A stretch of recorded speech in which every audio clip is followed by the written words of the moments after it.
falar de doenças raras. E, em segundo lugar, agradecer o convite, a lembrança do meu nome, para estar aqui, para conversar um pouco sobre as doenças da hipófise, que é o foco do meu atendimento na prática clínica. Como vocês viram, eu sou um estudioso nessa área, trabalho na Universidade Federal de Minas Gerais, onde eu faço um ambulatório específico de doenças da hipófise nas sextas-feiras. É um ambulatório do SUS, que funciona de manhã e de tarde. Os pacientes são encaminhados pela rede de saúde, tem que ter um encaminhamento médico. Todo paciente com encaminhamento médico é atendido, é agendado para posteriormente ser atendido. Então você já sabe desse canal aberto com a Universidade Federal nas sextas-feiras. Não pode ir lá para marcar, tem que realmente ir no posto de saúde, passar por uma consulta médica, e o médico que atendeu achou que realmente vale a pena uma avaliação da doença da hipófise.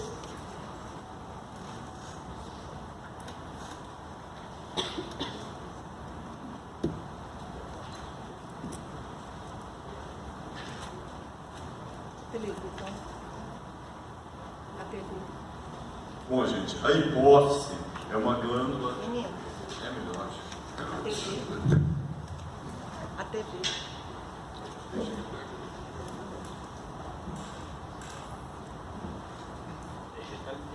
Gente, a hipófise é uma glândula endócrina com peso inferior a 1 grama, muito pequena, de tamanho de torno de 1 centímetro, que é situada na célula túrcica do osso esfenoide, está dentro do seu crânio. Está ligada ao hipotálamo, uma outra estrutura muito importante, através de uma haste que liga a hipófise ao hipotálamo. E é constituída por 2 lobos na hipófise. Um lobo da frente, que a gente chama anterior, e um lobo de trás, que a gente chama de posterior. O lobo anterior, também chamado de adenohipófise, é constituído por vários tipos de células com características próprias. Exerce uma função glandular endócrina, reguladora de grande parte das glândulas endócrinas. Por isso a hipófise, gente, a gente chama de glândula mestra, porque ela é uma glândula que manda em muitas glândulas do corpo humano. Próximo. Na adenihipófise, você tem algumas células que produzem essas substâncias que vão comandar as glândulas do organismo. São elas o hormônio de crescimento, também chamado de GH, como o próprio nome diz, é um hormônio que vai promover o crescimento do indivíduo. A prolactina, que é um hormônio relacionado à produção de leite, tá? Leite materno. A tireotrofina, vocês devem conhecer de resultado de exame, TSH, é uma produção que governa o funcionamento da glândula tireoide, que vocês conhecem, que regula o metabolismo. O hormônio luteinizante, LH, e o hormônio folículo estimulante, FSH, eles vão coordenar o ciclo menstrual na mulher e a função testicular da produção de hormônios masculinos no homem. O hormônio adrenocorticotrófico, chamado ACTH, esse nome complicado, ele vai agir nas glândulas adrenais, que são as glândulas responsáveis por produzir corticoide, aquele hormônio que vocês conhecem, que aumenta durante os episódios de estresse, naquelas situações nossas de fuga ou luta. Então, gente, o lobo anterior, você vê, eles produzem todas essas substâncias que podem falhar, ou falhar parcialmente ou totalmente. Quando há uma falha parcial, a gente fala em hipopituitarismo, porque a hipófise, quando funciona menos, a hipófise também é chamada pituitária, então na falta da função dela a gente chama de hipopituitarismo. E quando falha todos esses hormônios da hipófise, a gente chama de pan-hipopituitarismo. Já o lobo posterior, né, eu disse que a hipófise tem 2 lobos, o anterior e o posterior. Já o lobo posterior atua sob a pressão sanguínea, a contratilidade dos músculos lisos e, particularmente, mais importante, sob a função do rim, por intermédio de hormônios que liberam. Os hormônios que a neurohipófise libera, eles são produzidos naquele hipotálamo, naquela estrutura mais acima que eu disse no primeiro slide. Mas na hipófise posterior, eles são guardados e liberados. Basicamente, você tem ocitocina, que estimula do leite ser ejetado. Ele é produzido pela prolactina e ejetado pela ocitocina, além de contribuir no trabalho de parto e outras funções que vêm sendo descobertas. E o hormônio antidiurético, como o nome já próprio diz, vasopressina, ou hormônio antidiurético, ele vai segurar a diurese. Então, na falta desse hormônio, vocês vão ter uma diurese muito grande, muita sede, e eu vou conversar disso mais à frente. Mas a hipófise, gente, ela não pode só falhar, ela pode ter situações em que ela produz esses hormônios a mais também. Então nós temos que pensar que você pode ter uma desregulação para menos, um hipopituitarismo, mas pode também ter uma regulação para mais, um hiperpituitarismo. Então é isso que nós vamos conversar um pouco hoje. Próximo. Quando vocês pegam uma imagem dessa, vocês já devem ter visto pacientes, pessoas que fizeram esse exame de ressonância magnética.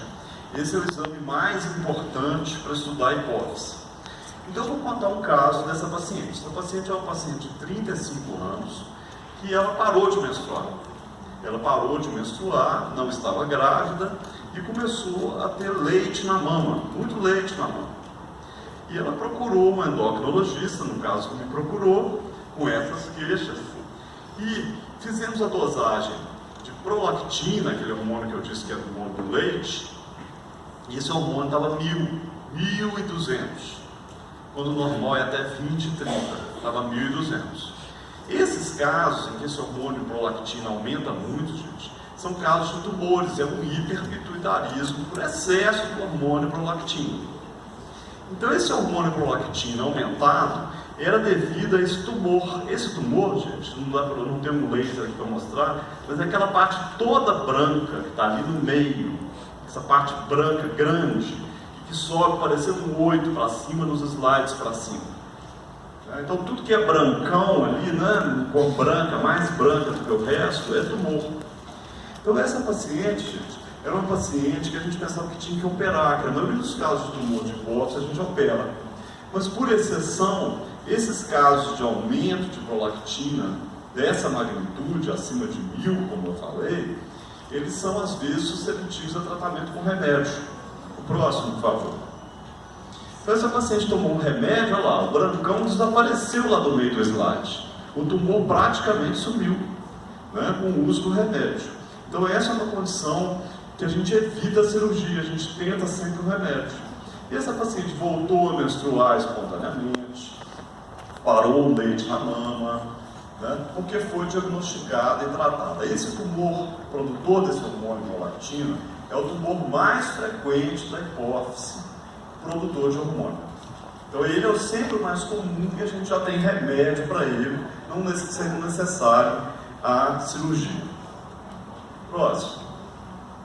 No entanto, gente, tem tumores, tem situações como essa, em que eu mostrei aquele primeiro slide, que é aquele tumor grande, em que a pessoa não tem uma prolactina alta. Então suponhamos a mesma paciente, ela parou de menstruar, tem um leite na mama saindo, mas a prolactina dela é 100. Nesse caso, geralmente não é um tumor produtor de prolactina, é um tumor que está lá e que precisa ser tirado, porque não produz a prolactina que vai abaixar com o remédio. Como que a pessoa geralmente diagnostica então? Ela diagnostica muitas vezes porque ela apresenta esse exame que se chama campimetria. Aonde está azul, as partes azuis são onde ela enxerga. Então vocês observam que ela não está enxergando naquela parte toda do final do slide à direita, nem nessa parte do meu lado aqui à esquerda. Isso significa que o campo visual está fazendo isso. Gente, olha para mim. Vai chegar num ponto que a pessoa só vai enxergar aqui, ela não enxerga mais dos lados. Então a pessoa começa a raspar o carro na garagem, que ela não enxerga do lado, né? Ela começa a ter várias dificuldades por não enxergar nas laterais. E com o tempo ela só enxerga assim, ela tem que olhar e olhar assim, porque ela não deve enxergar. Por exemplo, eu enxergo todo mundo que está aqui nesse auditório. Né? Se eu tivesse esse problema, eu só enxergaria na minha direção aqui. Tá? Então isso vai acontecendo por quê, gente? Porque aquele tumor grande que eu mostrei, ele vai crescendo e comprimindo a via óptica. E na forma como ele comprime, ele leva a esse quadro visual característico. E muitas vezes a pessoa procura o médico ou oftalmologista exatamente porque está com a visão dessa forma. E a gente descobre que tem um tumor na hipófise por causa desse parâmetro visual. E principalmente isso, né, nos tumores que não secretam. Porque os tumores que não secretam, a pessoa pode não sentir nada, a não ser uma forte dor de cabeça ou esse problema visual. Próximo. No entanto, gente, esses tumores da hipófise, pequenos ou grandes, eles podem também produzir hormônio de crescimento. Se acontece na infância, vamos ter um gigante. Mas se acontecer em um de nós adultos, nós vamos crescer mais para cima, nós vamos crescer as extremidades, começa a crescer as mãos, começa a crescer os pés, e começa a aumentar o queixo, aumentar o nariz. É o chamado acromegalia. Tá? Esses casos são casos raros também, que tem tratamento com cirurgia e com remédios. A cirurgia, a hipófise está aqui nessa direção, ó, gente. É como se ela estivesse aqui, ó, entre aqui e seu nariz, está lá dentro. Então você pode fazer uma cirurgia que você passa por dentro do nariz e vai lá dentro e retira o tumor, tá? Sempre que é necessário. Então esse é o caminho para se tirar um tumor na hipófise. Bom, como que essas pessoas descobrem, gente? Essas pessoas descobrem porque elas veem, por exemplo, que elas calçavam 36 e agora elas calçam 38, 39, o sapato vai aumentando. A aliança de casamento não entra mais, mesmo a pessoa não tendo ganhado peso, assim tão grande, né? Elas vão vendo, por exemplo, que os dentes, olha os dentes dessa pessoa, os dentes vão abrindo, né? Por quê? Porque o queixo vai puxando para frente e vai abrindo a dentição, é chamado diastema.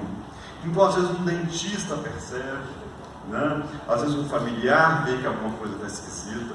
Mas o que é importante, gente, é que vai nos médicos, em geral, e os médicos não conhecem essa doença, que é uma doença rara. Então, às vezes, demora 5 anos para fazer um diagnóstico. Nesses 5 anos, o que acontece? O tumor está em crescimento, e quanto mais ele cresce, mais difícil eu tirar. E quando eu tiro, lembra que eu disse que a hipófise tinha 1 centímetro? Aquele tumor que eu mostrei tem muito mais de 1 centímetro. Então, na hora que eu tiro o tumor, eu tiro a hipófise junto. Então, eu tenho hipopituitarismo depois que eu opero. Ainda que eu cure a doença, eu causo um problema que é a falta dos hormônios da hipófise. Mas que é melhor que eu deixar a pessoa com problema, porque se eu tirar a hipófise, eu reponho os hormônios da hipófise. Ok? Então, quanto mais cedo o diagnóstico, mais fácil. Próximo. Aqui vocês veem, gente, outro detalhe importante, né? O nariz vai aumentando, esse sulco nasolabial vai acentuando, né? Vocês veem aqui que uma macroglossia, essa língua grande, e você vê, gente, que esses pacientes começam a ter dificuldade de sono, começam a acordar sem ar, porque olha só, não tem passagem ali, tá vendo? A língua vai ficando grossa, na hora que a pessoa dorme, ela começa a ter a apneia de sono, a pessoa ronca, acorda meio sem ar de noite, às vezes ela nem percebe, quem dorme perto da pessoa conta, né? A pessoa acordou e dormiu de novo, no dia seguinte ela está acabada, porque ela não dormiu bem, né? Porque ela tem essa apneia do sono. Então tudo isso acontece nesses quadros.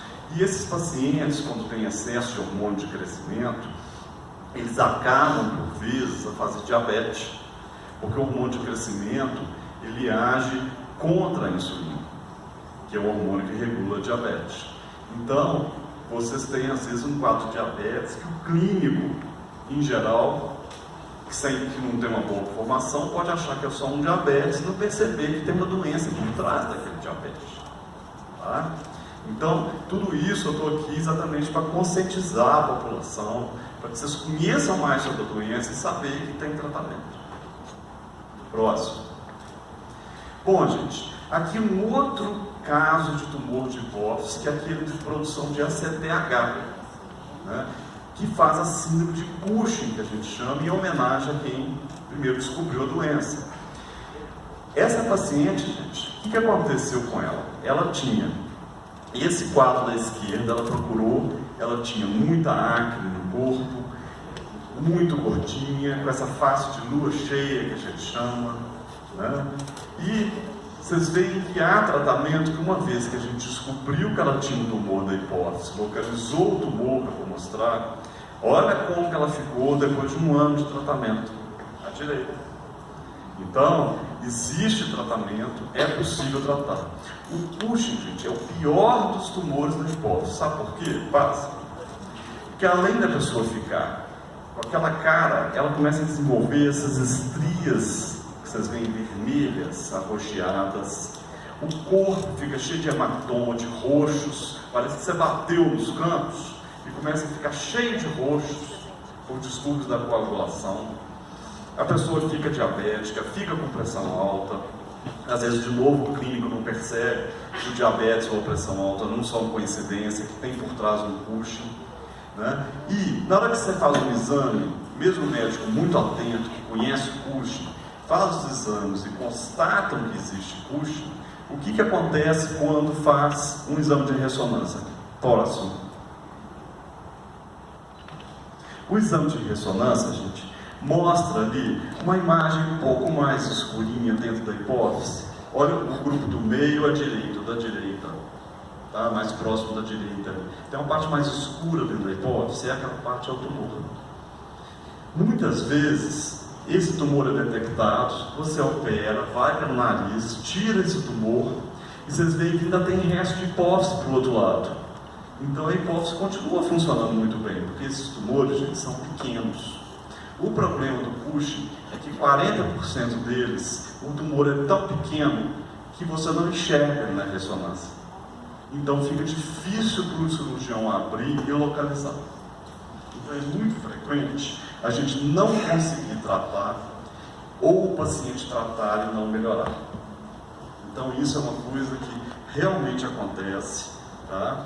E precisa de muito expert, muito treinamento dos médicos para abordar esse tipo de doença.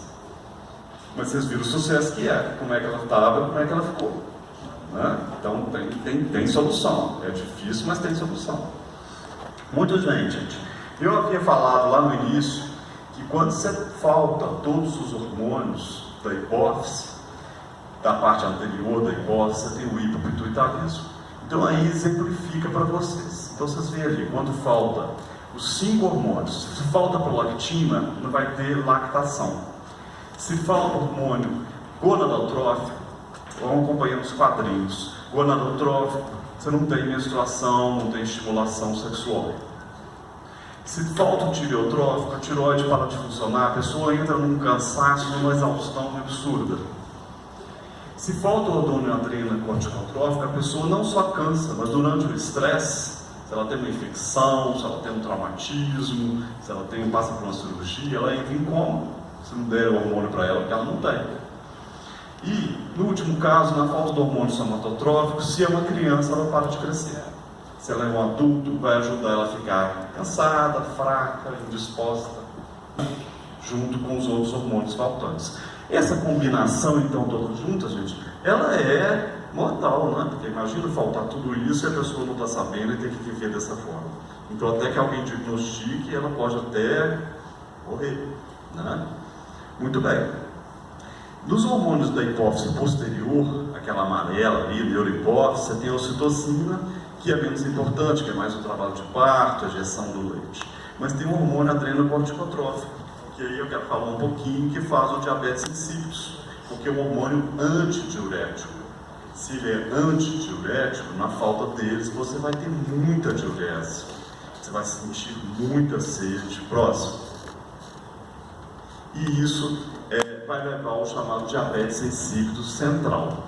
Na figurinha da esquerda, não preocupa com o inglês, vocês veem ali que a hipófise está redondinha lá em cima, mandando o estímulo para o rim, para reter a urina. Então o copinho de urina está lá, um copinho normal, um tanto de urina bom.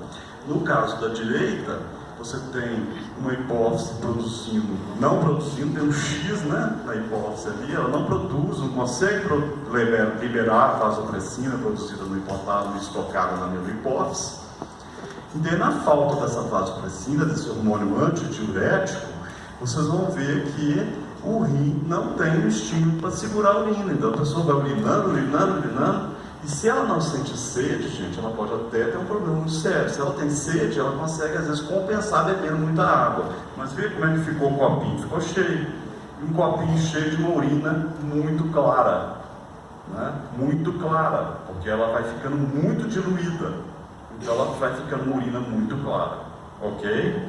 Então isso acontece, gente, nesses casos que se operou a hipófise e está faltando um hormônio que faz antidiurético, ou em casos, gente, que tem diversas doenças. Aqui eu fiz um resumo para vocês entenderem. Tem diversas doenças da hipófise que não esses tumores que eu disse.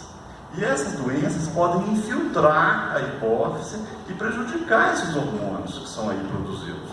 E dependendo de qual hormônio pega, você vai ter um determinado tipo de sintoma. Bom, eu deixo então, próximo, os meus contatos, né? O meu obrigado a vocês pela iniciativa e pela vontade de estar aqui hoje.